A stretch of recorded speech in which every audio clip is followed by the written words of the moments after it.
So, welcome everybody to UFO ET Experiencers. And tonight we have an amazing guest. His name is Chris O'Connor. And I had the pleasure of meeting Chris. We were on a panel together, very first IANS panel that talked about UFO ET Experiencers. And so when I met Chris, I asked him if he would like to be a guest on our UFO ET Experiencers group, and he graciously said yes. So I'm so excited to hear about Chris's journey. And so I'm going to welcome you now. Hello, Chris. Welcome. Hi, how are you? It's a pleasure to be here and to meet everybody. Thank you for the invitation. So nice to have you here. Thank you for coming.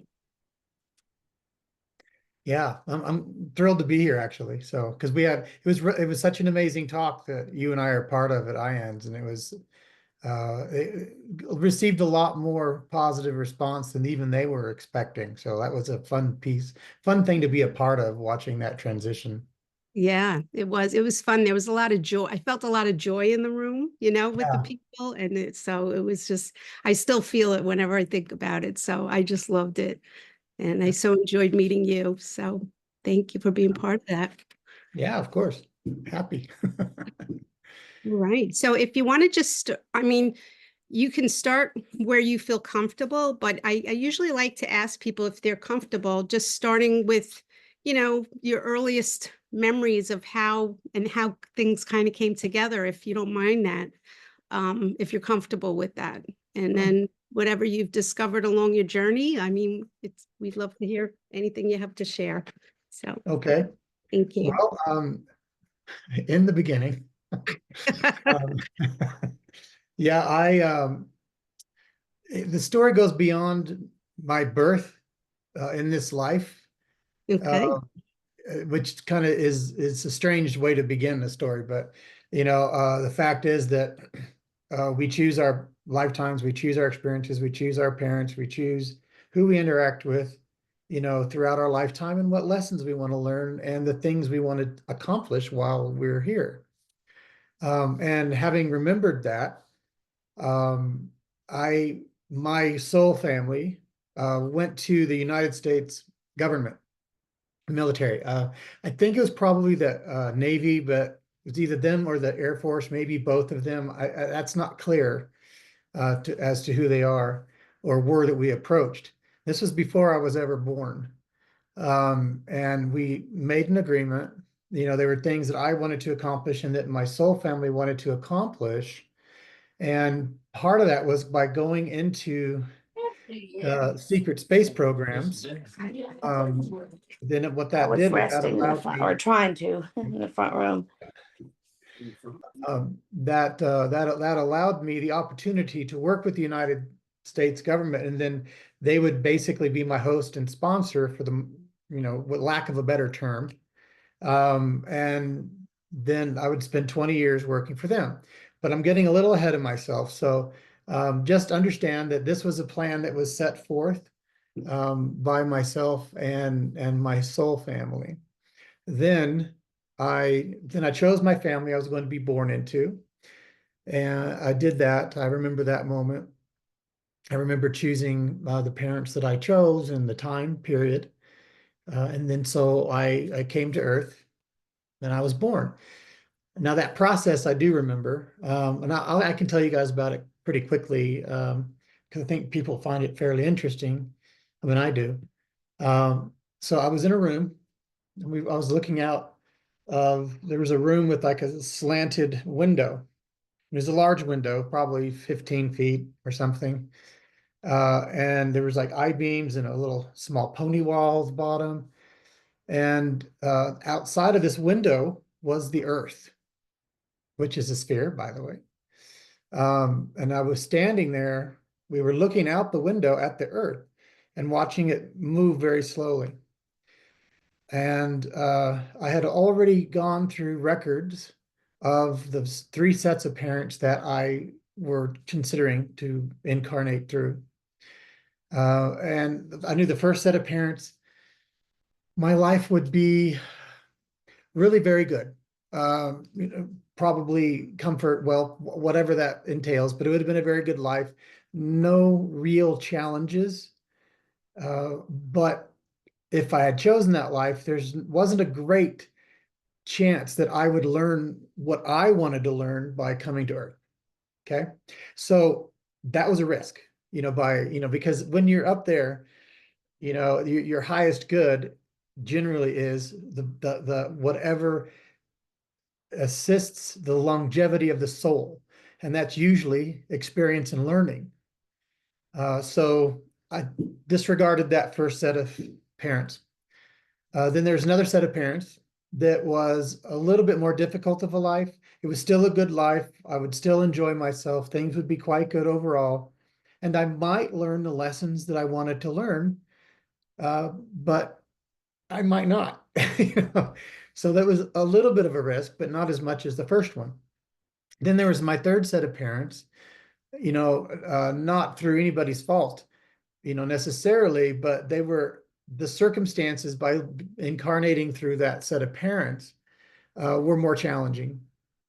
I was born into a very fundamentalist family, so there were challenges in that, especially when I had memories of being off planet, and so I saw that as a real challenge. And there is a good chance that I may not have ever remembered, but that remembering who I am or was outside of the human body was really one of the lessons I wanted to learn. I wanted to be able to remember who I was. And that life overall would have some considerable difficulties and considerable grief and considerable difficult experiences. But I knew that I would most likely learn what I wanted to learn. So, the fun thing about remembering this is I'm the same exact person here than I am there, and there was people behind me. My guides were standing right behind me, and there was somebody to the left, and I just threw my arms out, and I'm like, well, we all know which, parents I'm going to pick. The most difficult experience is the one I'm going to choose. So that's what I did, of course. Then I put my arms out, because you have to, at least with the process, there are multiple ways to get into the incarnation cycle of Earth, because it's basically, that's part of what we call the matrix. It's part of a program that we have to incarnate into. But it's like different races have different computers, but they all are connecting to the same network. It's like Windows is in a number of different devices and computers. It's the same thing. So our system was just a little computer to the left, and there was an operator of that. And there I am. I'm like, because I had to stand on this, looked like an emerald circle, and there were 4 golden nodes. 2 would touch I was barefoot. 2 would touch my ankles, heels, and 2 would touch about the balls of the feet toward the inside. So I looked down and made sure I was standing on them. And then there was these golden leads that went through the floor and up the wall and into a computer that kind of looked like it came out of the wall. And they had like this, it was a clear screen, but it was, but it came out of the wall. And so these golden leads went up to that. And that was the computer that connected me to the matrix. So you're standing on these 4 golden nodes. And as soon as you put your arms out, I put my arms out, because you have to do that. And that's showing everybody in the room, this is your choice and your free will. And that you're closing your eyes, and you begin to fall forward. I have to speak for myself. I began to fall forward. And in that moment, I instantly went into the Earth matrix, the Earth's incarnation cycle. So that's how I got in. There are other ways of getting in from other entities, but that was how we did it. So now I've been incarnate. I've been born, and I lived for 2 years, Southern California. And one day I was in my room. I was in a crib. I remember that, standing on that side, looking into the living room. And then this man appears right in front of me, just appeared. No flashes of light. I mean, maybe a little bit, but I was 2. I don't remember too much. So he appears right in front of me, and I do remember what he looks like. And I remember he had on a blue uniform that would look like a casual uniform from, it could be either the dark color, like could be the Navy's, a uniform or Air Force uniform. They kind of look the same to me. And then he had on a hat, like a captain's hat. And so he was just suddenly standing there. He reaches in and he picks me up. And then suddenly I'm somewhere else. Well, and he's walking down the hall and he's still carrying me. It was a little bit like he didn't want to be carrying me. It's not like it wasn't loving. He was just kind of like, barely doing his job. I think he was nervous because this man became my handler for many, many years after that. But so anyway, he walks me down this hall. And that's all I remember, just walking down a hall while, I'm facing this man who's carrying me. And then the next thing I know, I'm in a room. It's like a lab kind of thing. And so he hands me off to this woman.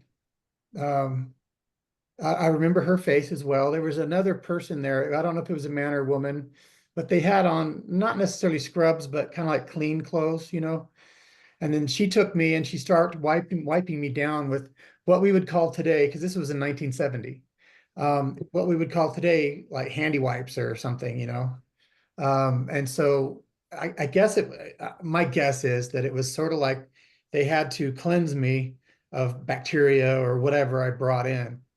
And so she wiped me all down and undressed me. I think I only had like a diaper. I don't remember, pants, or I don't know what it was, but it wasn't much. She wipes me all down and then she carries me over to, it's like a acrylic tube, laying horizontal. And the tube is, quite big enough for a baby to get into, and be a little bigger than, than me. But so it was horizontal and there was like a cutout on the top, the best I can recall. And then she came over and the tube, this tank was filled with like a gel, but it was like not a very thick gel, just like a very thicker than water. And it was pink purplish. And I found out later what that was. It's a gel that they grow based on your DNA. And so they had been preparing for me specifically, for I don't know how long it took to grow the gel, but so they grow this gel, and the gel is a growth gel. So she sets me in this tank, and she puts her hand on my chest. So it's like her hand was really big because I was a little tiny infant, right? So her whole hand went against my chest and to the bottom. And then she compressed my chest to get the air out. So she drowned me. So I was drowned in this lavender pink gel. And I don't remember, obviously, the details. I blocked most of it out, but I just remember struggling to breathe. And it was harder to breathe in air, of course, but I was getting enough oxygen, and I knew that. So it was still panicky. It was still frightening. But I remember seeing her face as she was holding me down. So there I am, and I'm drowning in this gel, but I don't know that I continued breathing. I didn't know if it was necessary. I don't remember those types of details necessarily. But I was getting enough oxygen. And fortunately, this gel has like an anesthetizing type of quality to it. So when I took it in, I'm sure I swallowed it and all of that. It like anesthetized me so that I didn't feel the pain or any kind of pain like that. So the next step is where it gets bad. I mean, that sounds really bad up to now, but it gets worse. And so in this tank, they have a series of like little rubber, like I think they're called like bung holes, little rubber nodules all the way around this tank. And then they started sliding in these long needles, and they were penetrating me throughout my whole body. And so there's these long needles in there. And what I found out, I learned all this about this process later, But what I found out is that these needles go into like different organs and different parts of the body and joints and wherever in the body, so that the same gel that I was drowned in is piped through these little needles. So I'm suspended. Here I am lying there and suspended all the way around with needles in this gel. And they're piping this gel throughout into my system as well. So, and the reason they do that is so that the whole body will grow, because this gel is a fast growth gel. It makes human tissue or other tissue rapidly grow and get bigger quickly. So they had to have all these needles in it so that all of my organs and everything would grow at the same rate. So everything was saturated internally and externally. So I was in that tank. I don't know for how long, because I was out of it, clearly. But I know that I was in that tank maybe a few days or something, not that long. And I don't remember from pretty much what I just described until what turned out to be a few weeks later. Now, I wake up a few weeks later in a large tank in this same configuration, same, more needles. And so there I am. But I can tell the needles had been pulled out because I do have the memory. I have the memory of the fluid being drained out and then me kind of going down. So they had to have taken the needles out. I don't remember them doing that, but they kind of had to have.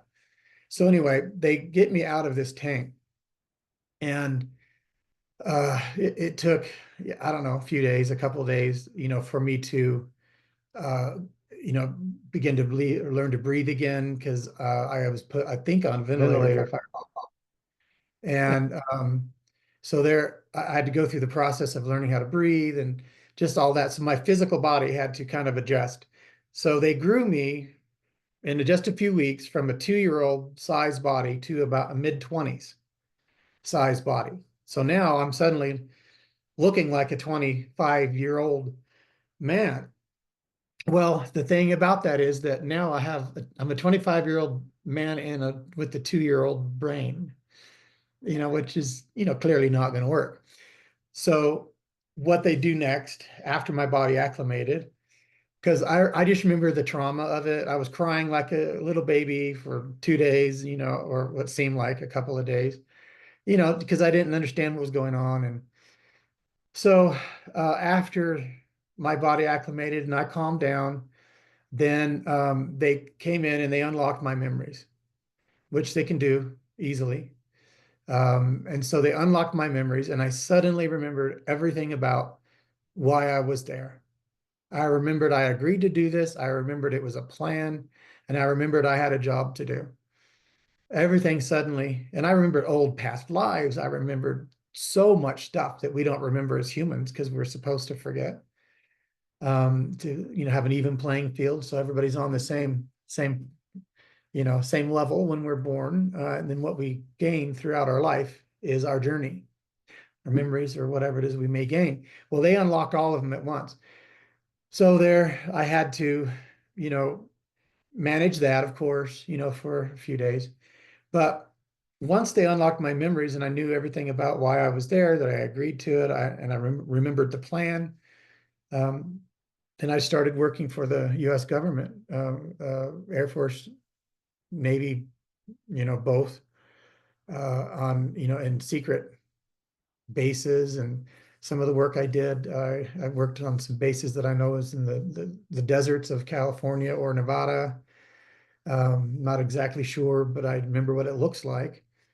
And I worked with other people. I worked as a guard for a while. Then they moved me to start working with memory extraction, memory adjustment, and soul transference from one body to another. And so I did all this work with the U.S. government, and I did that for 20 years. And then after 20 years, this was the main part of why I did this, I was transferred to the first moon outside the rings of Saturn, called Mimas. Now that moon, much smaller than our moon, but it's a good sized moon, about 123 or so miles in diameter. Then that moon's actually a space station. And it was a naturally occurring moon, but they changed it into, they reconfigured it, much like they have our moon on the backside of our moon and such. So there I am now in the space station, which is owned and operated and built by extremely high vibrational race of beings. We would call them angels. We would call them, one step away from source, from God. They're highly, highly vibrational and positive beings. But their space station that they have, Mimas, it really technically was built in the 8th density. So when I was transferred there, I was taken there by, I believe, the Navy.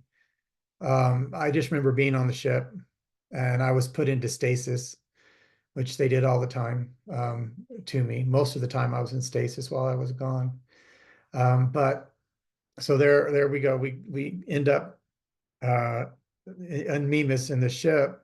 And what happens is there's an engine, these ships that we have that are intergalactic ships, by the way, some of them, and they're huge. The ship I was on, if I recall, this particular trip, that ship is, you could fit it on the island of Manhattan and it would almost cover the whole island. So it's incredibly large. And that's an American-owned ship, and that one is intergalactic. But anyway, so once we get there, then all we see is moon, right?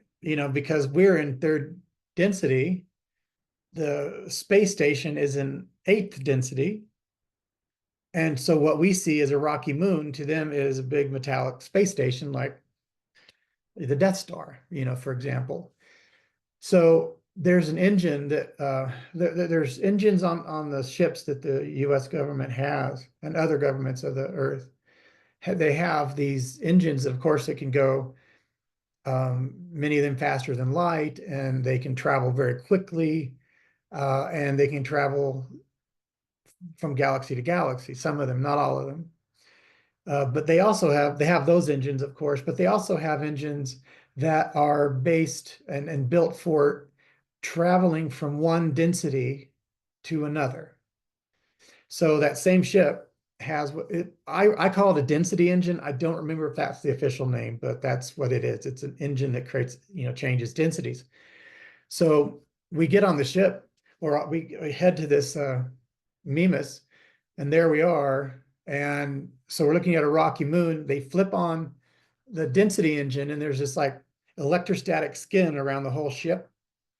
And then it's like kind of a blue and purple plasma. It's really beautiful, but it's covering the entire ship and like stuck to it, right? Like a shield. And then suddenly because they can adjust density by frequency and vibration, they can type it in if they know where and what density they want to move into. Then they flip on this engine, and that ship basically slides into that upper density. And then suddenly you see a big metallic ship, and you can see other ships around that you couldn't see any of this before, but we rephased into a higher frequency. And that's what those engines do. So I stayed there on that ship or station for 40 years. And so now, if you technically think about it, and this is a little bit more mind-blowing than it's kind of hard to understand, but I'm technically still there on a different timeline. And I don't get out. I don't come back from Mimas until 2030. And then when I do come back, I'm moved back to 1970 into a 2-year-old body again. So, it's kind of got to give a little thought to that, but it can be a little bit mind-blowing. But yeah, so I'm technically still gone. And this body that you see here, I don't occupy until 2030. But that's how time works, right? Separate timelines work just that way. That's why many people say that the future, and the present are all in existence at the same time, you know, and so that's kind of with me as well. But I was on Mimas, like I say, for 40 years. I met many, many other races. I worked with 2 or 3 specifically that became very close friends. And I was actually killed at one time. We were in negotiation because my job, because the reason I was doing what I was doing was I wanted to help disclosure. I wanted to help humanity evolve, which many millions of other entities are doing the same thing, coming to Earth and being of assistance, trying to help the evolution of humankind.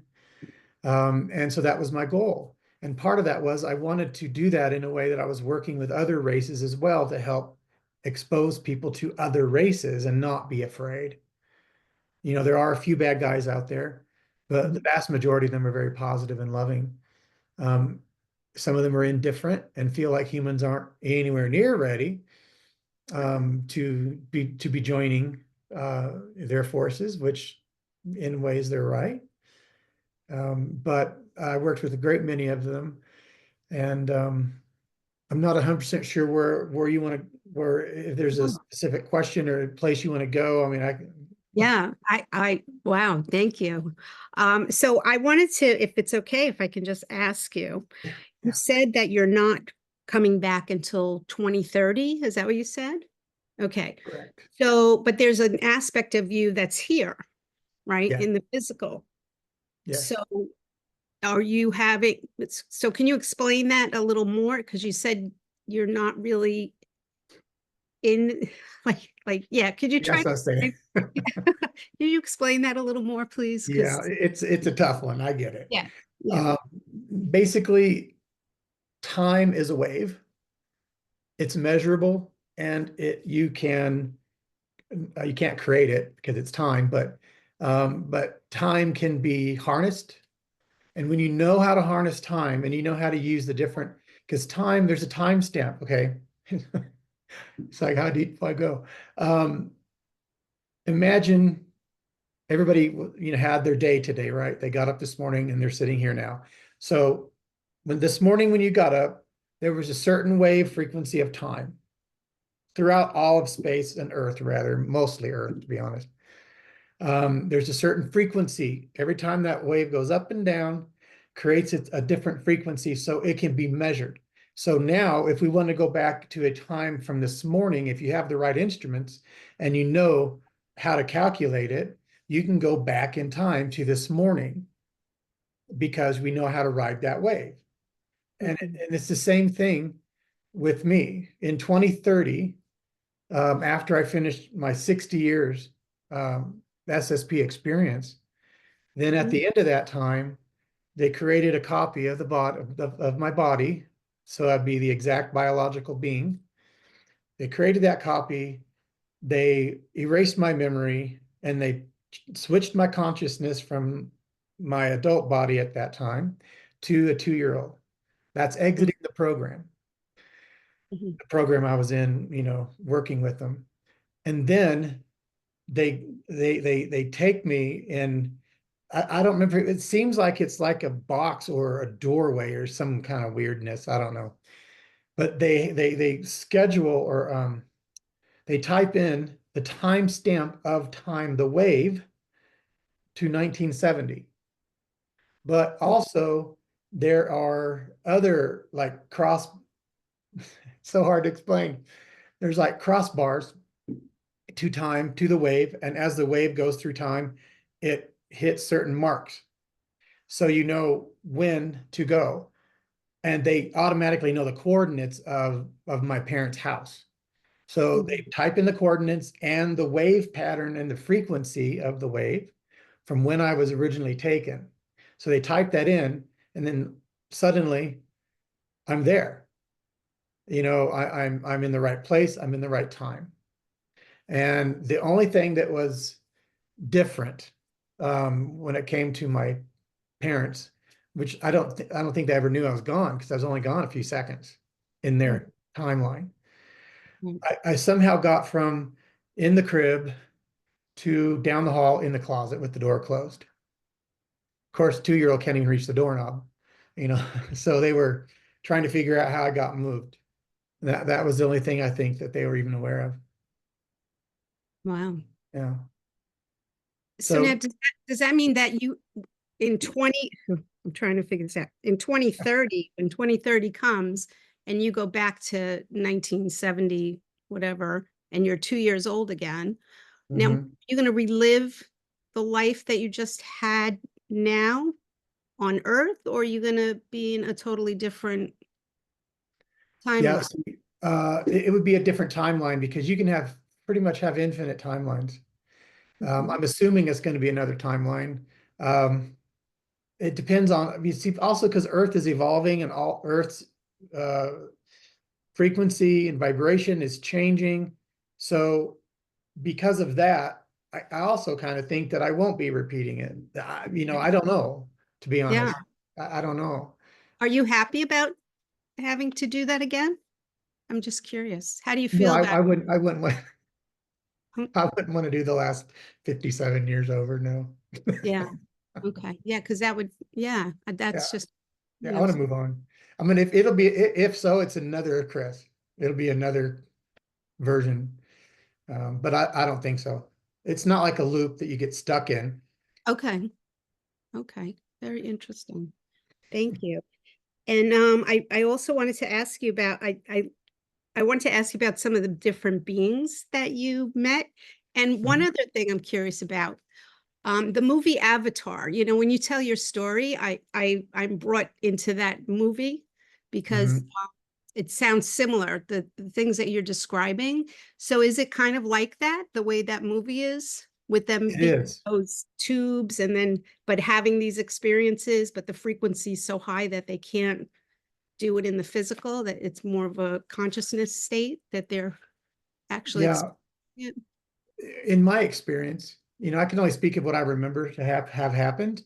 In my experience, it was a combination of, there's a movie called Wolverine Origins. It's you know, it's about the character Wolverine, how he began. And they put him in a tank and they put a bunch of needles around him. I saw this after I had the memory and I'm like, oh my God, I kind of freaked out. I'm like, that's exactly, you know, what happened to me, except for I was in a round tank, he was in a square tank. But so it's a combination of that and the tanks in Avatar, but the tanks in Avatar are huge because those beings were really large. So much smaller tank. And instead of blue liquid like in Avatar, it was like pinky, purpley kind of color, you know. But they're very similar. Okay. And so in Avatar, he actually transformed into another type of being, right?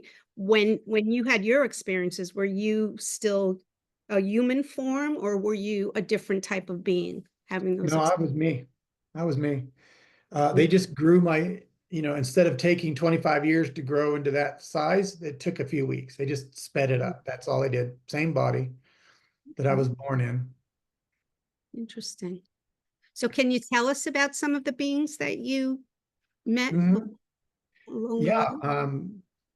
Oh gosh. You know, Sasquatch. Yes. They're not from Earth ultimately. Well, there's two different primary species.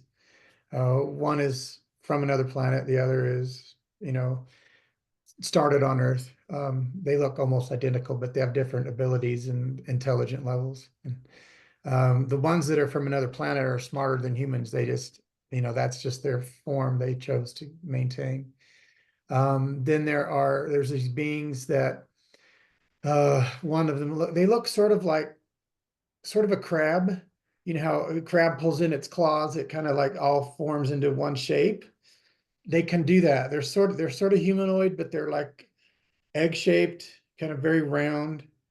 And if they put their arms down to their side, it kind of blends right in. So they look like a smooth shape.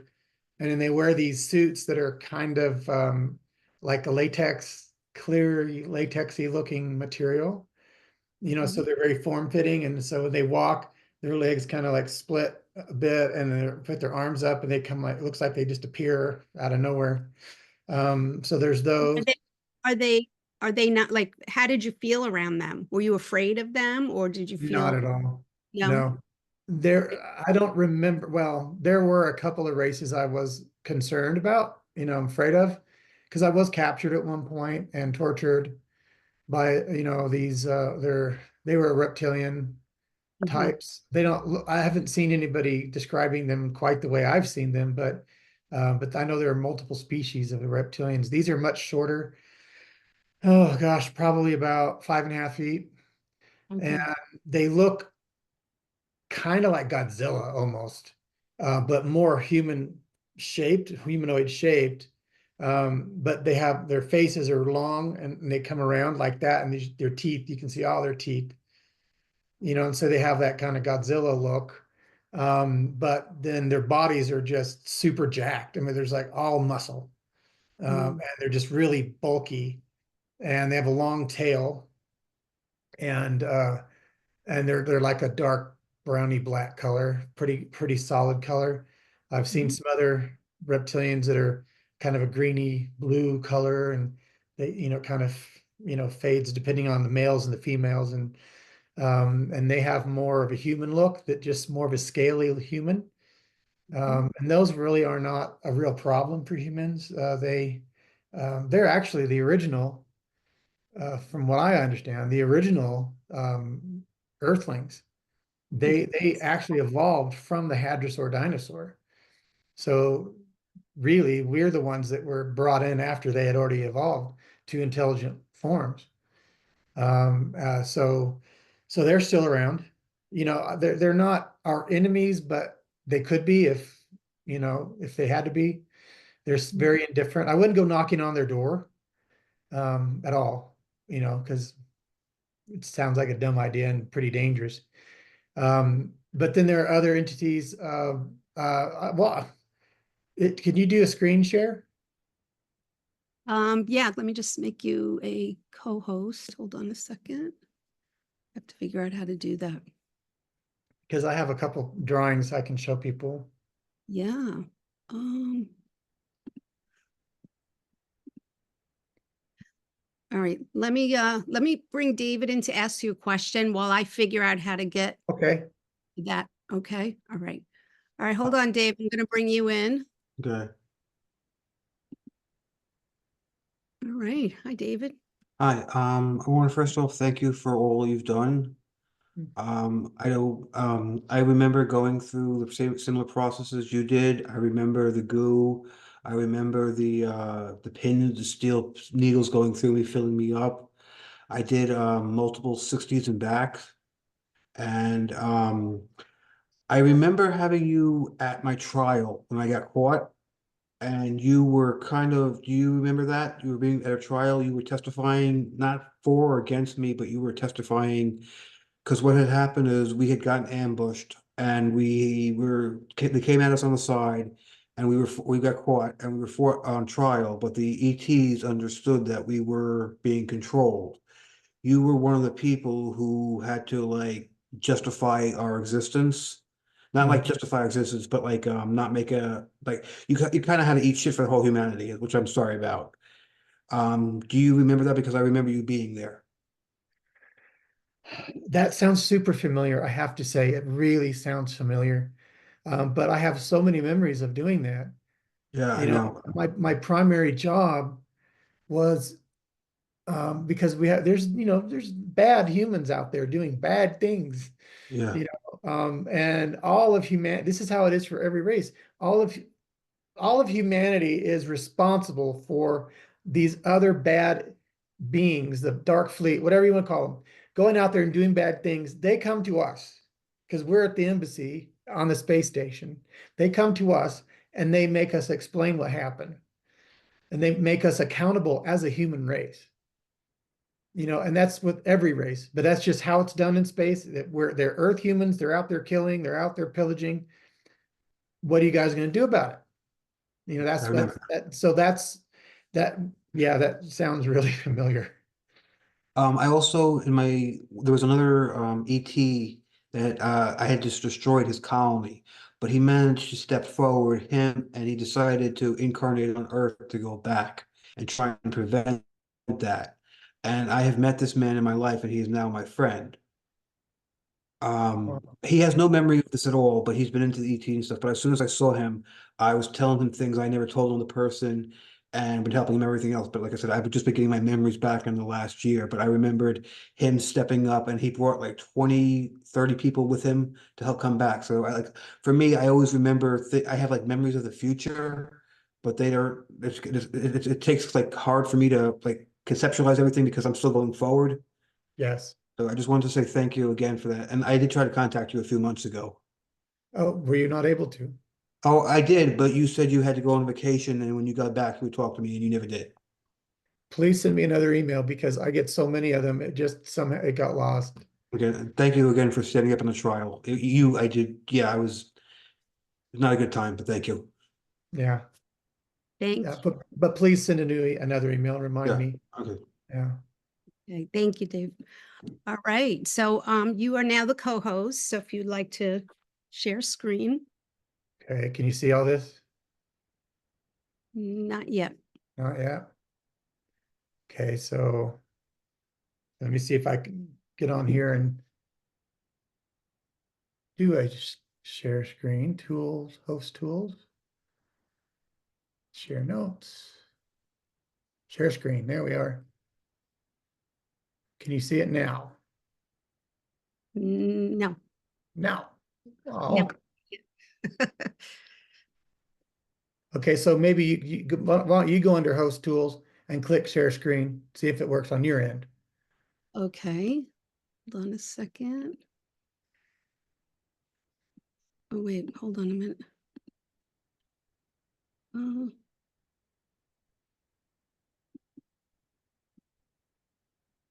okay, You're sharing your screen. yep. So I guess that's not going to help on this end, is it? Well, we're trying. We're trying. Let me see. There we go. So I guess you're gonna have to go back and unshare your screen. And can you guys see Chris right now in the big screen? No? You Uh, see? No, you're seeing your screen. You still seeing my screen? Okay, so we have to stop. Yeah, stop sharing that. What's 'cause I have- weird is just I don't know if this matters, but what's weird is when I have you in gallery view, I see you, Catherine. But when I have it in speaker view, I saw your shared screen with Chris and a little box in the bottom. I don't know if that helps at all, but I just thought that was weird. You know what, Chris? Maybe I have to put you back into the regular room and then see if that helps. Okay, You to because I can share. always show you on my phone, but it's really difficult to see anything. But Yeah. if we have to. Okay, let It's me see. because you have him pinned, but that shouldn't make any difference for him sharing his screen. Oh, okay. Are you on an Apple, Chris? Yes. Okay. So when you press share screen, what happens? Well, it's currently active. So, Oh, okay. wait, allow, I'm sorry. I clicked, oh, that must be my fault. Okay, allow participants to share screen. Okay, that is not the right one. Okay. So more, let's go to more. Maybe it's under more. Nope. No, it's under share screen. Yeah, I mean, is the share button maybe? Yeah. Oh, wait, it Yes, says, can you click on the share button, the green arrow? Yeah. So You if have to click click, that you have to one- click on what you want us to see. You have to click on it. Like that? If you click on Because the my screen is a big alien on it right now. hi Chris, it's Yvonne, and nice talking to you. Oh, hi. So if you just click on the green button, what do you see when you click on the green button? Okay, what about, okay, application window. Okay, and let me click share. Share, okay, Yeah. there you are. Yeah, there we How is it? There you go. I'm so proud of myself. Okay. Proud of you too. Yeah. Yeah, okay, so you guys see this guy? That Yes. gray alien? I love him. I call them the heart beings. I have seen them, but I've never had one with a chest like that. I Yeah. have to say, mine only appear to me as heart faces. I've never seen their bodies, but all right. So go ahead. I got really happy when I saw your heart beings. Yeah, well, this being, I was um, well, I was just talking about how we're responsible for the Dark Fleet and everything, out in space, we're responsible for their actions because they're Earth humans. Well, that they went to some planet. I don't know what planet, I don't remember that. And they wanted, I believe it was crystals, some kind of crystals that they had. But these aliens, these beings didn't want to work with the Dark Fleet because they're part of the embassy where we were, and they knew who they were, and they didn't want to deal with them. So they were attacked. 300,000 of them were killed, and then whatever it was they wanted, the Dark Fleet wanted, they took it anyway. So that's what they do, and that's what I was apologizing for all the time about, these terrible circumstances.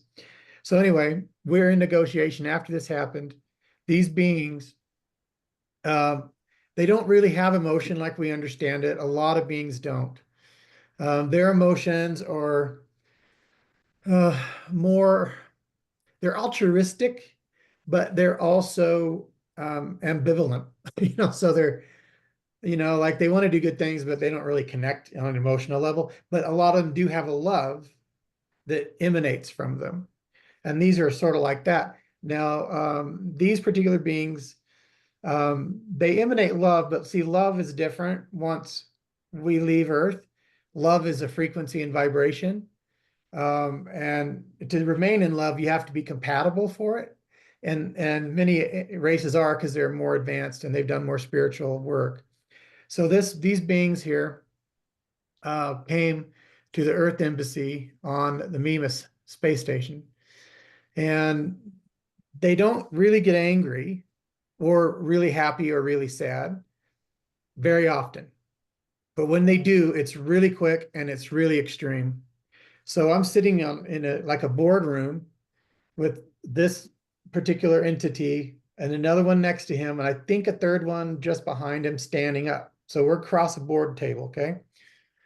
And then next to me is I call him my superior because I had to account to him. He was military, and then there was another man next to him, and he was also military. So there I am, with these across from this being, and they were trying to explain everything that happened. And the guy next to me from the military wasn't being compassionate and understanding for the fact they lost 300,000 of their citizens.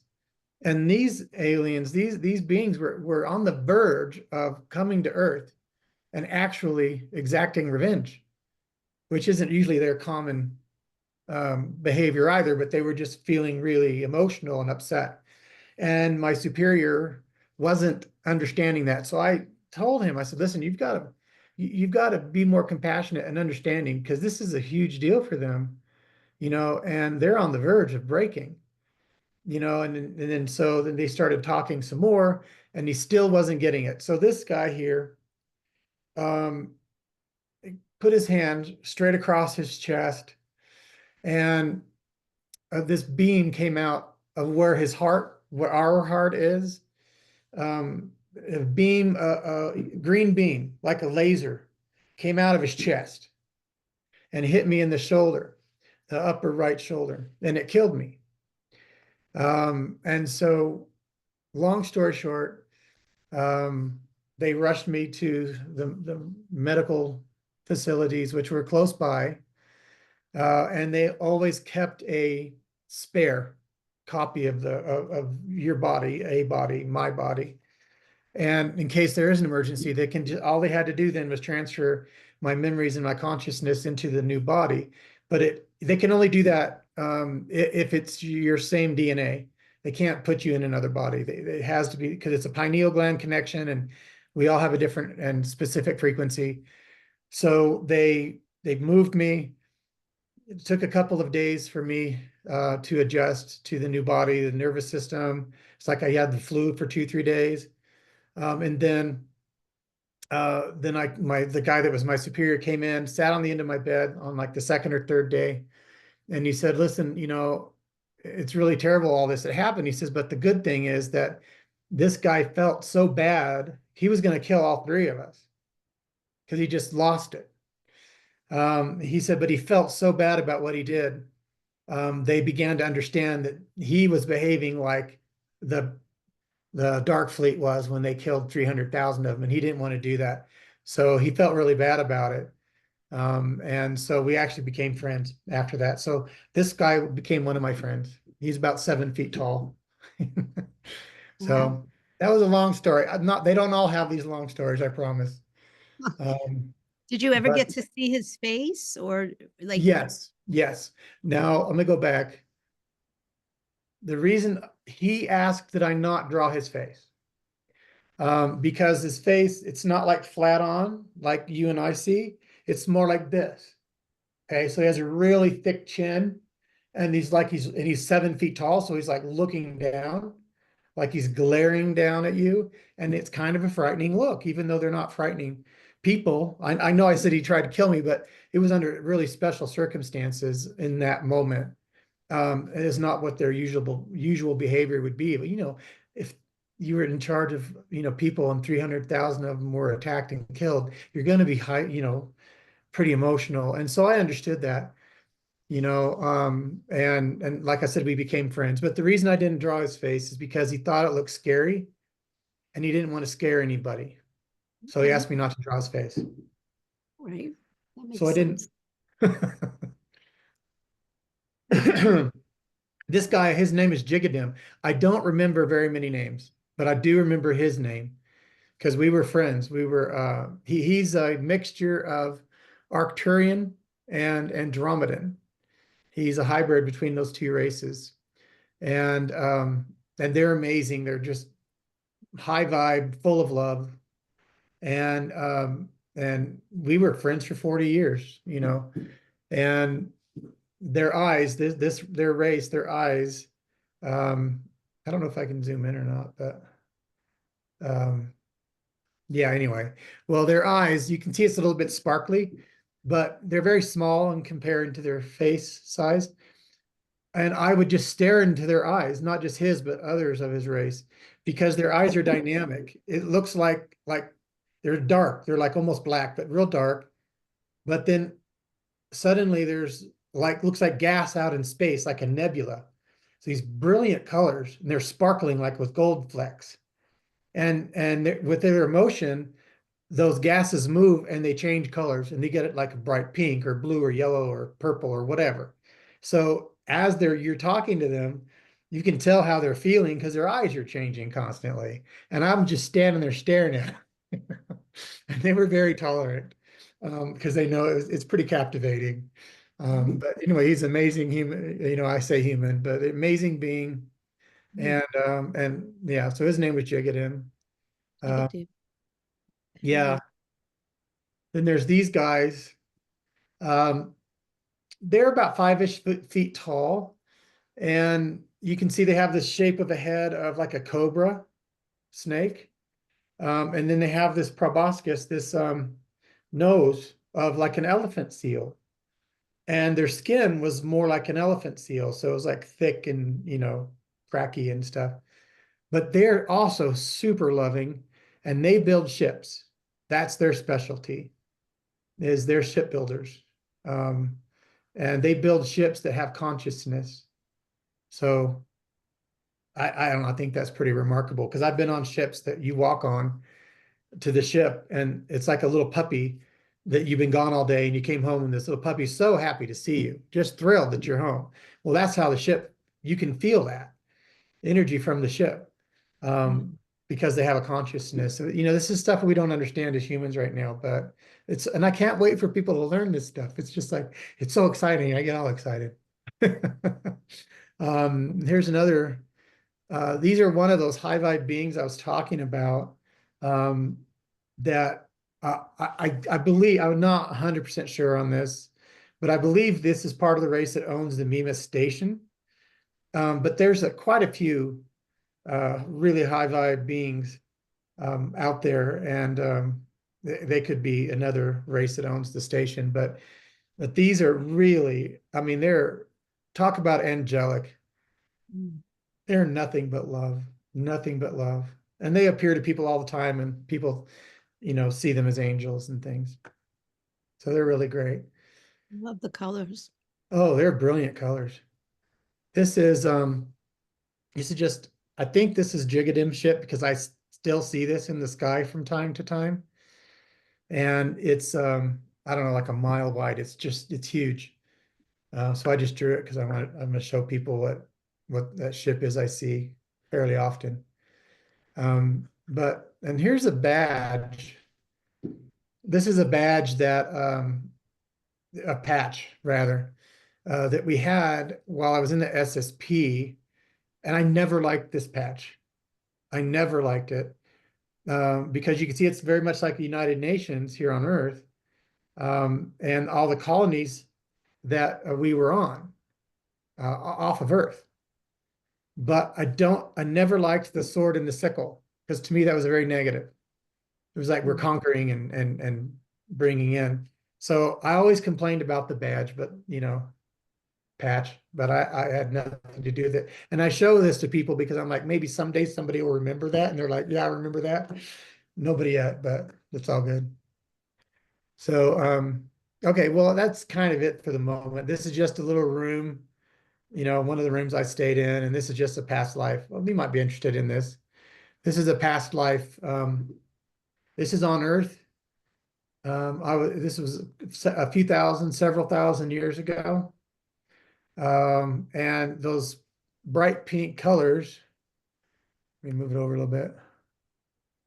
All the bright pink up in this corner and up at the top is actually energy weapons being fired off. And I believe this was either Lemuria or Atlantis or somewhere that I was standing on the beach when these went off, and I knew I was going to die at any moment. So this was the last memory I had of one of my lifetimes.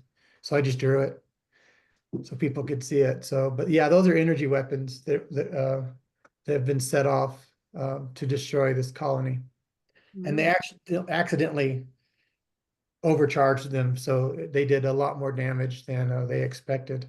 But it was the reptilians that set these off. That I do remember. So anyway, I guess that's about it. Let me go back to the regular. Okay, well, thank you. Thank you for sharing that with us. Yeah, yeah. Right, we have a couple of people that have questions. Edna, is it all right if I bring you in? Sure. Okay, come on in. Hey, Edna. Hi, Chris. Thank you. That's an incredible story. And I'm trying to follow the timeline because you said after you were in the tank, you had a 25-year-old body with a 2-year-old brain. And then you were sent to the SSP. So when did the mental maturity catch up to the physical body? Well, it pretty much did very quickly when they unlocked my memories.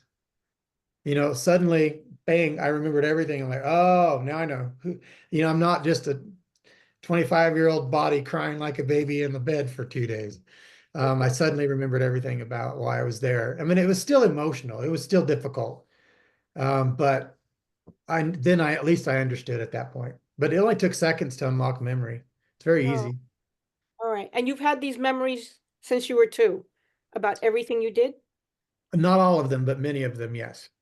Because a lot of them are still coming to the surface. Like I see flashes of things and I'm not quite sure what that is. And over time, they fill in and then they connect to other memories. And I'm like, oh, okay, now I get it. So it begins to make sense. So it's a journey. It's not an overnight thing, in the human brain, human form. Yeah, incredible. Thank you so much. Of course. Thank you for your question. Thank you, Edna. All right, Daniel wants to ask a question. Come on in, Daniel. Can you hear me? Yes. Yes. Okay, great. Incredibly interesting stuff, Chris. So have you written a book or books? I'm in the process. Yes. Okay. Was the time off planet part of your original life plan? You mean with the SSP that time? Yeah. Yes. So your original life plan, when you chose these parents and everything, you knew that you would also be going off planet? Yes. And these folks on this station, they're like ambassadors? Well, it's a big station. There are hundreds of thousands of beings there, many environments, and they're all there for different reasons. Not all of them are nice people. Most of them are nice entities, loving entities. But yeah, it's But you were an ambassador. I don't like to refer to myself as an ambassador because I do not specifically remember that being my title. So I just say that type of a role. But you were responsible for justifying our actions. Mhm. That sounds like an ambassador. Well, I know, but I don't remember it. So like, Okay. that's the tricky thing about memories, you can remember like the gist of it, but and so I don't like to say it. I mean, I only ever tell what I remember and I would die for the information. Yeah, Everything yeah. else I let kind of come in as it comes in. And when you came back as the baby, when were the memories unlocked? No, no, they wiped my memory before they Okay. transferred me into that 2-year-old body, but they can't take because memory's based in DNA, and then I had the same DNA. So when my memories were transferred, that baby had the same DNA I had as an adult. So it just integrated, and a lot of the memories came in. I never forgot. I just thought I was a vivid dreamer or big imagination or whatever. Then for a Right. while I thought I was crazy, but it's not that either. Um, and I apologize, I don't want this to seem like an interrogation, but I'm trying to be pointed to give other people time to ask. Sure. When were the memories unlocked? Well, my memories, since I've been in this body, since I was brought back as a 2-year-old, some memories I never lost. I just didn't understand them when I was a little kid. Okay. But since then, other memories, make sense and they come to the surface. And then, even with meditation, a lot of times you silence the analytical mind and conscious mind, then some of those other memories can come through as well. So it's like a 20-year practice of trying to bring those memories back. Gotcha.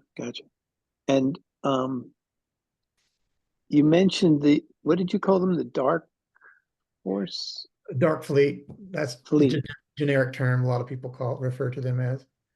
And they're humans? They're Earth humans. Yeah. There are last I remember, this is a memory from being in the SSP, not from the last 50 some years. But the last I remember was like 120, 122 different colonies, different places that Earth humans are. And they're not all good. Some of them have been told Earth was destroyed. Some of them, were the Nazi party. Some of them were other, races. But most of them are sanctioned colonies that Earth knows about. But then some of them also were enslaved humans that were taken away, so we're all over the place. I mean, we're outside of the solar system even. But there are other humans, but they're not Earth humans, but Earth humans are all over. So this dark fleet is a conglomeration of various humans, but they are warlike. Is that right? Yeah, they're more about control and conquer and gain. It's very much like Star Wars, the Empire. And where did they come from? Where did they originate? Are they from a certain point in time, or are they from all sorts? I mean, my next question is about if you can master time, then that opens this up like crazy. I mean, if you travel to another time and you come back, are you coming back to the same point in time? Well, you generally you can, but you have to program, the machinery to do the right point in time. Yeah. All right. Well, I've got more questions, but I'll give up the floor here. Thank you so much. Sure.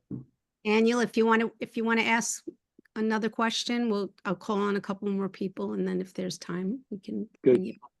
Thank Okay. you. All right. Thank you. All right. We have David. Hi, thank you. I sent the email.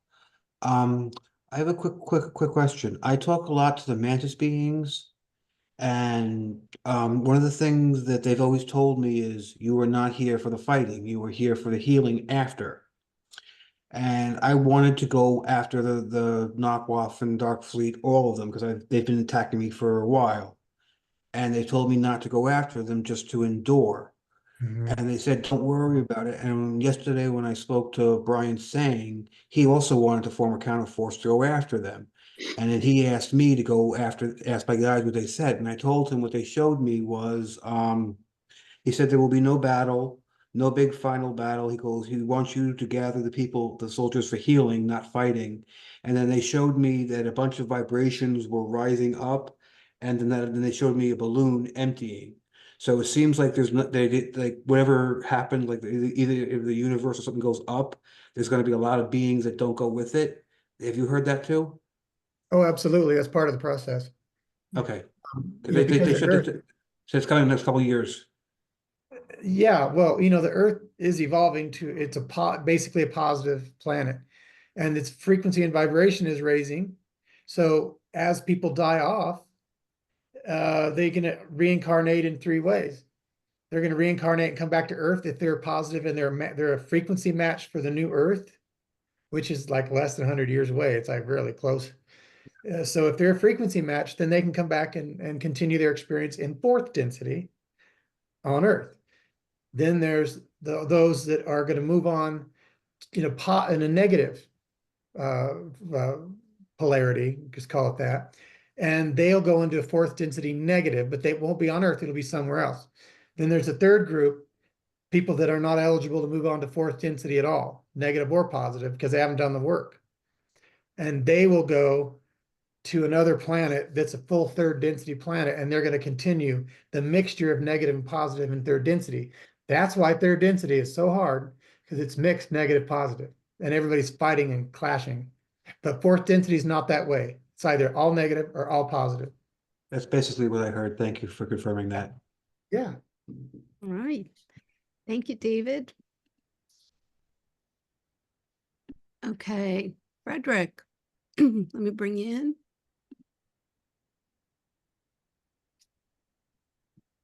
Hey there.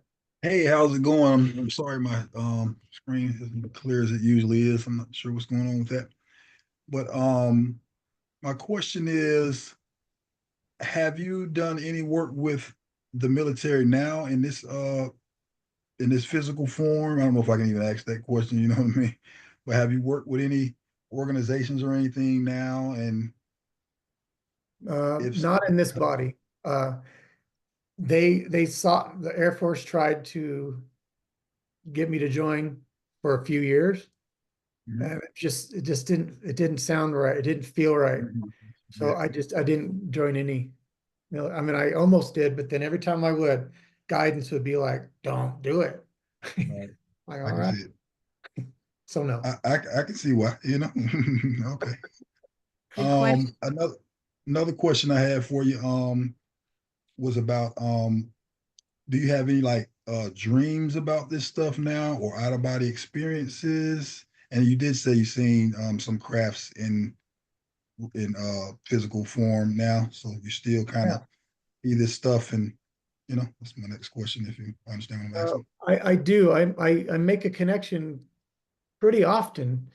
My whole life I've seen entities and beings, and I see every day, I see something.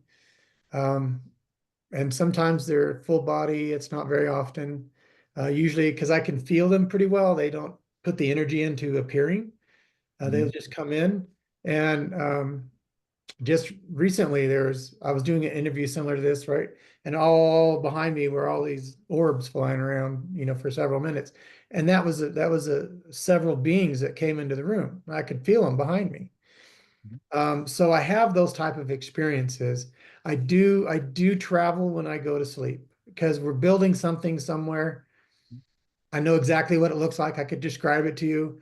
I don't know where it is, but I'm part of building a new city somewhere. Okay. Well, I'll get out the way, let some others ask questions. Thank you. Thank you. All right, thanks, Frederick. Okay, and Daniel, did you want to ask another question?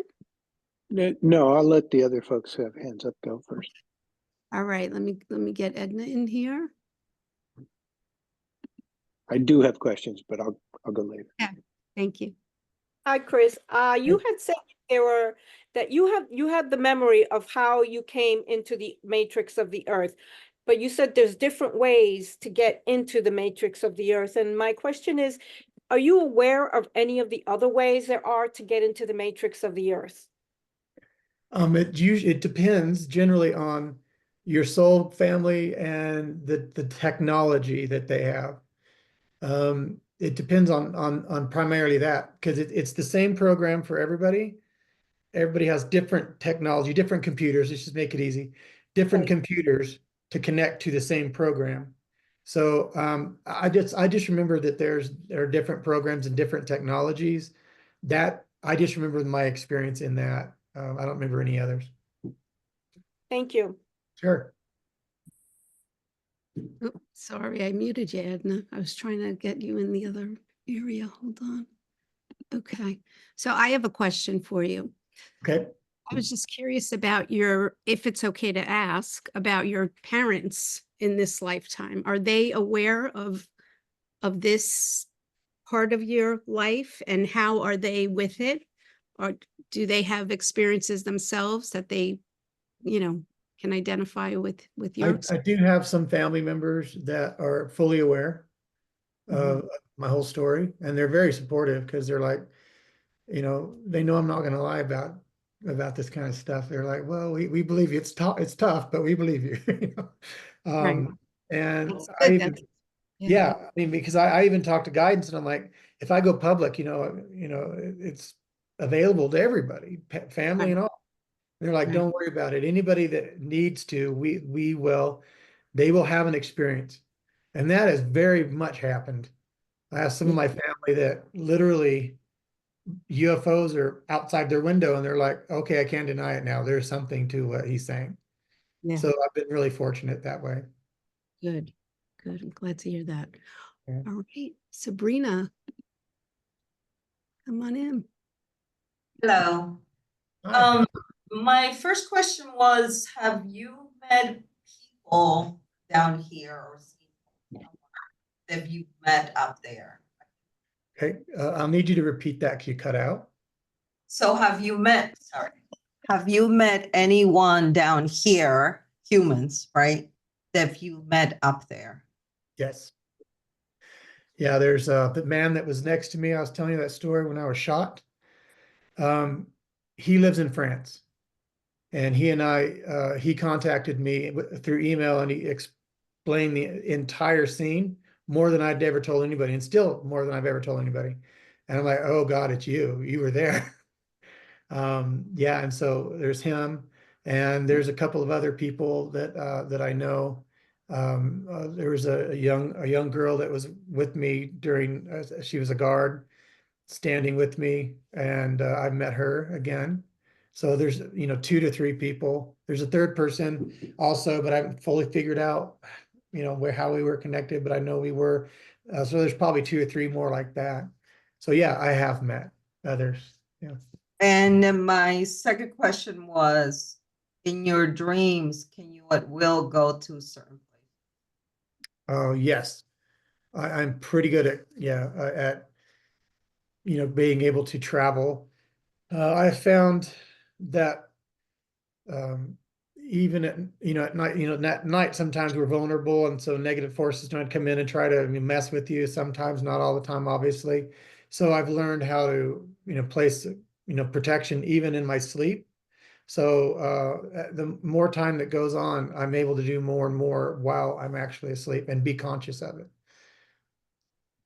Yeah, thanks. Yeah, because I'm also able to do it. So I was wondering if, Yeah, it's not like an overnight thing. It takes a while, different experiences and different dreams, and then being slowly opening. In my case, that's how it's worked. But it's improving all the time. All right, thanks. Sure. Thank you, Sabrina. Chris, the people that you've met that you remember from the SSP, do they remember you from that also? They Yes. do. So Yeah. there's like instantaneous. And memory. I've this one, that young guard, the young female guard, when she first saw me in person, she collapsed and she was just crying and couldn't speak. And I'm like, I know who you are. I know. So you're not crazy. So I'm Oh, talking wow. about. Wow. And then, so it changed her life, after that, because she thought she was, Yeah. crazy. Wow. Yeah. Incredible. Thank you. All right, Pete. Oh, thank you. Hi. Pete. Hey, Chris, nice to meet you. Thank you for doing this. This is really cool. Great. I think before when you were talking about your background, your history, I thought you said that you're like still up somewhere else doing work while you're here. Can you talk about how that's possible a little bit more? Well, yeah, it's just a matter, what we don't understand as humans right now is that time as we experience it linearly, we get up in the morning to night, morning to night. That's not common on other planets. Okay. And it's really kind of an Earth thing. I know there has to be other planets that have the same way, have the same experience, but because Earth is a melting pot of a great many races, many races and many beings, and even though they all look human, they're all technically not, and because it's a melting pot, and then because humans are evolving spiritually right now, moving up, then that is really best served in a linear form, so that we can understand it as less intelligent humans understand how we can evolve and go straight and forward and continue higher in frequency and vibrational evolution. So a linear timeline works best for that type of experience, but not all planets require that experience. Some of them, they evolve up and they're either all negative or they're all positive, and they don't need to have an experience that makes it easier to understand in learning. So it's just Earth happens to be that. So because of that, because it's a linear on Earth, it's a linear time experience, they can, on that wave I was talking about, Yeah. it go just off of that wave frequency just a bit, and then create a whole new timeline, so that all things, like everything's copied over. Okay. But there are differences.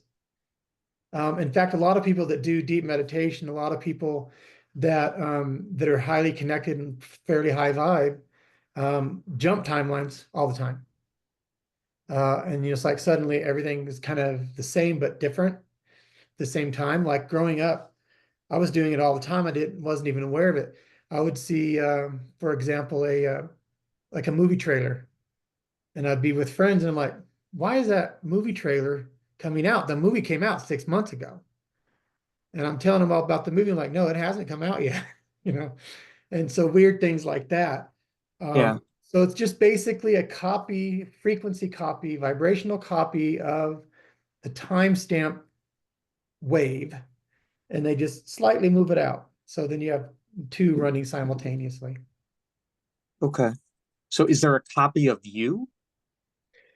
Well, yeah, there's probably a copy of everybody. Well, yeah, that was going to be my next question. Yeah. Okay. Yeah. So it's just that the other Chris is still in the SSP. Gotcha.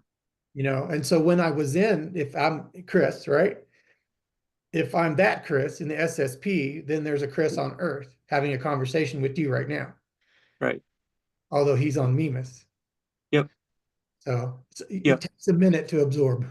That makes sense to me now. Yeah. Thank you. That was, All right. you'll have to excuse me. I've been fascinated with UFOs, space aliens ever since I was really, really little, like single digits. And I've never really talked about it with anybody before. So Well, you if I are see in the right people, what? place. You are in the right place. So Yeah. Yeah. yeah, we have great Thank conversation. you for opening up and asking a question. That's great. I Yeah, appreciate it. thanks for being here, Pete. All right. So can I just ask a question? When the way that you're describing the copy, okay, um, you know, Dolores Cannon, she talked about parallel lives and how we all have all of these parallel lives going on all at the same time. And she said that every time we make a choice, we actually split off. So there's trillions of us out there doing different things. You know, there's pieces of us that are doing totally opposite things that we're doing today. Is this kind of what you're talking about with you? Yeah. Okay. It's pretty much exactly the same thing. And it depends because that's the thing about when we're all there's the creator, there's source. We're all a part of source. So if the universe was created in thought from source and we're all equal parts of source, we're all equal parts creator of and so every one of our thoughts also create a new timeline. Right. Okay. You But right now, we're just focusing on this one for some reason. But in Yeah, that's our primary. other dimensions and timelines, we're focused on those. But if we remembered all that all at once, I think our heads would explode, right? Yeah. So that's why we have to stay focused on what we're doing in this particular timeline. Yeah. Well, that's why our souls split sometimes. They split to have a more defined conscious experience in multiple timelines. So that's a possibility too for people. Yeah. Yeah. And people do have memories of it, but just not of all of it, because I Right. think it would be too much. Too much. Yeah. All right. Thank you. Yeah. All right, Daniel. Catherine, do we have a time limit? Is there an end time? Are you okay, Chris, with? I'm good. Okay. Okay. Yeah, we can go for a little while Because longer. I've got a lot of questions. Okay, well, maybe hit them with like a couple, Yeah, and we'll try it. take a turn. So we're not overwhelmed. Round. We'll do the lightning round. So these are a bit open-ended though. What is the purpose of this matrix, as you understand it? Right. It is for the evolution of the human race and for other entities to interact with it. Okay. And why did you plan to join the SSP? Because it was a deal that we made. Because if this is the way benevolent races do it. I can't speak to it for negative controlling races. They tend not to do this, but for the most part, if say you're a being coming to Earth and you're seeing there's something you can do to be of assistance to the evolution of this race, of this humankind, benevolence won't just come down with ships and pretty lights and come down and present themselves to you or to humans. They don't do that because you're breaking the free will of those people that don't want to know. Right. Okay? So you're going against their free will, and benevolence will never go against the free will. Okay. Right. So the only way to get around that, it's a loophole, is to incarnate as one of the race. So the only way I could accomplish the things I wanted to accomplish was to be physically here on Earth and to physically interact with human race. And then also I wanted to be able to make a bridge to the Mimas with all those other races, with the Confederation of Planets, which that's what it's called. The Saturn space station, the group is called the Confederation of Planets. And the only way I could do that as a human was to incarnate as a human. So that's why. Okay. Interesting. And is there any upside or downside to you revealing this information? I mean, any risk to you, any potential benefit? Well, unfortunately, there's tremendous risk, but it's not by physical people. I have to have like super high security spiritually. And people can misunderstand when if they don't know how this works, they look into my space and they just see darkness all around, not all around, but a lot of negative entities because they're trying to attack me. They can't get through because I've learned protection and I have a lot of protection with me, but sometimes that's all they see, right? That's that vibration of that person seeing that. So I do have, it used to be, now it's much, much better because I've changed the way I protect myself and I've started speaking publicly. So that's helped a lot too. But when I was younger, I would be attacked by all sorts of horrific things, physically attacked and just like a horror movie. But that no longer is the issue. So I'm not concerned at all about any physical humans having a problem with anything I say. And why would the dark beings want to stop you or attack you? Because I'm bringing information that they don't want people to understand or know. Okay. It's mostly because the UFO ET stuff is like interesting and fascinating, and I understand that. But really, my true message is hope. And my true message is for people to teach people how to self-heal, to understand they're more powerful, to understand they have control, to understand there's nothing that a human mind cannot accomplish.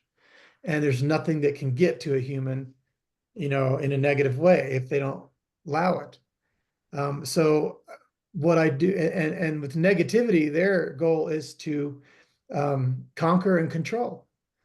So if you have somebody stepping in saying, no, don't allow anybody to conquer or control you, you have more power than they do, they don't like that. So, okay. Because fear feeds them. Yes. Right? Yeah. Yeah. And fear. What was first? Anger and fear. Wow. That's their. So you said that we would be going, if I may mangle this, fourth density in about 100 years. Is that right? Well, we're in it. The Earth is almost fully fourth density at the moment. Good. But we are not. People being born now are more fourth density. Yeah. But in about 100 years, all humans will be positive and will be fourth density.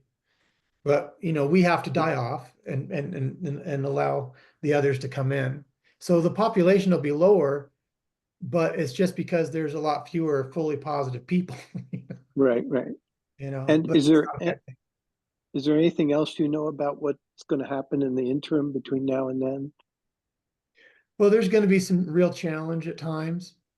We've seen a global event, pandemic. We've seen that. There may be more. I don't know for sure, but there may be some weather. There may be some issues that take.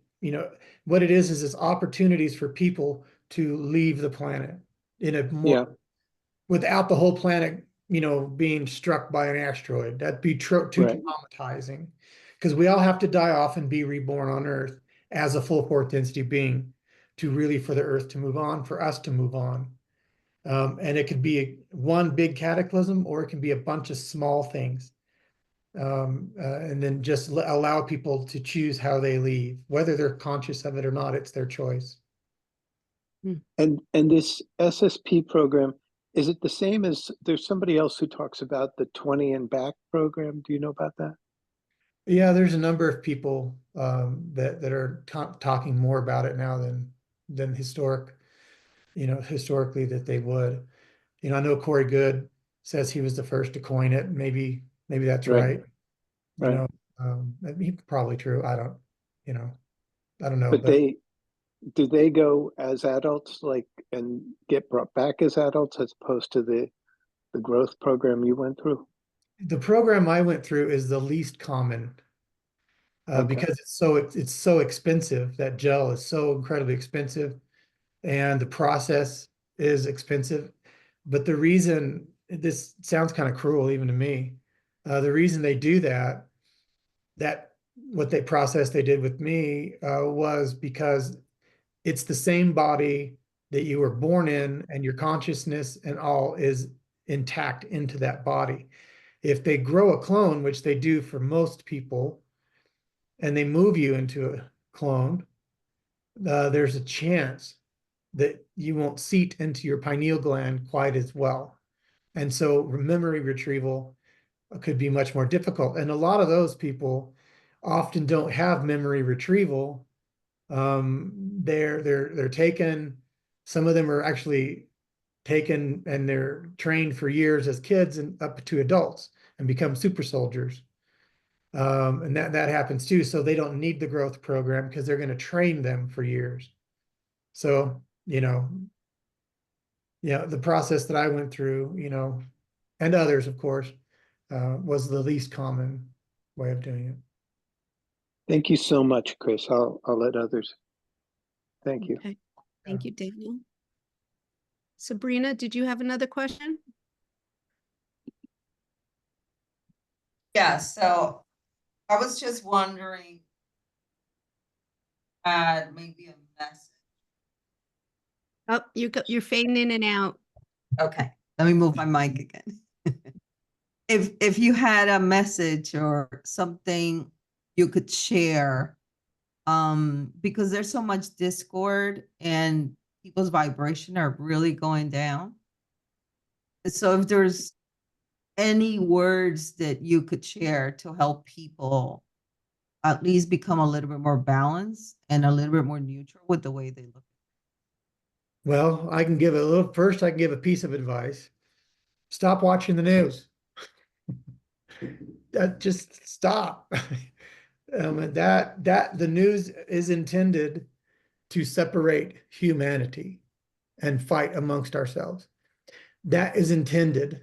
Politics, religion, all those things are intended to separate us into groups so that we can be more easily controlled. Okay. So if you don't want to be controlled, stop with religion, stop with, the politics, and stop with the news. That's the first thing I usually tell people, and then once you kind of separate yourself from that, and I'm not saying not be spiritual, I'm not saying not be, interested in your community. All those things are great, but don't get into it to the point where you're arguing with people because you're just creating contention. You're part of the problem. You may be angry at the other side if it's a political issue or a religious issue, but because you're angry and you're yelling at them, you're equally a part of the problem that you're yelling at them about. So just try to no longer do that. And then doing that's going to raise your frequency and vibration. And as you do that, you're going to be more peaceful and happy. And then everybody around you is going to see a change in you, and you'll affect others as well, because that's what people want, right? To be happy and peaceful. And try to do something to raise your frequency every day. I tell people this, it's called KAL, K-A-L. Do something kind for someone every day, whatever that is. Just think of someone else and do something kind for them. Do something, A is for athletic, right? You have to honor the physical body, do something for the physical form because you are here. It is you. You have to honor, biblically, they say honoring the temple, right? So do something athletic every day, and then do something that you love every day.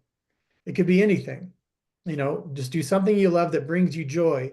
That raises your frequency. So if you do something kind every day, do something athletic every day, and do something you love every day your frequency will rise higher and higher and higher. And then you are no longer a part of the problem, you're part of the solution. And that's why most of us are here. We're trying to be a part of the solution. So, but I've listened, and I know for a fact this planet is remarkable and beautiful and loving and peaceful in the near future. But you just stick in there. Don't get caught up in all this world BS, because it's intended to keep us separated and keep us angry and sad, and that only feeds the negative side, and we got to stop doing that. So Thank you. Thank you.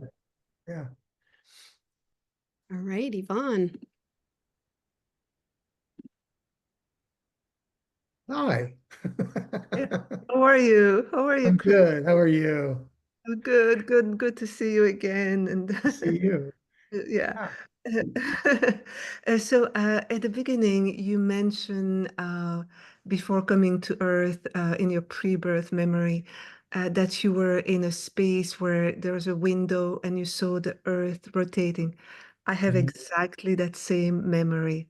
And so, can you share more where you were? What was the purpose of seeing that?